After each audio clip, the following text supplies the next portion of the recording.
1690లో Italian ఖగోళ శాస్త్రవేత్త జియోవాన్ని డొమినికో కస్సిని ఒక గమనించదగిన విషయాన్ని చూశాడు. ఇది ఆ సమయంలో జూపిటర్ను ఘన గ్రహంగా భావించే సాంప్రదాయ దృక్పథాన్ని సవాల్ చేసింది.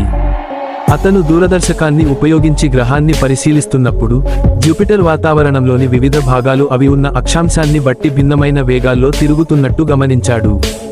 ముఖ్యంగా జూపిటర్ యొక్క సమతల ప్రాంతాలు ధృవాల సమీపంలోని ఉన్నత అక్షాంశాల కంటే వేగంగా తిరుగుతున్నాయి.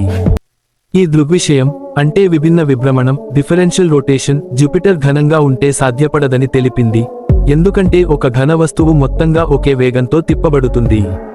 కస్సిని చేసిన ఈ పరిశీలనల ద్వారా జూపిటర్ ఘన పదార్థంతో కాకుండా మిగతా భాగం మాయమైన లేదా ద్రవ పదార్థంతో నిండి ఉందని ఆయన సూచించాడు.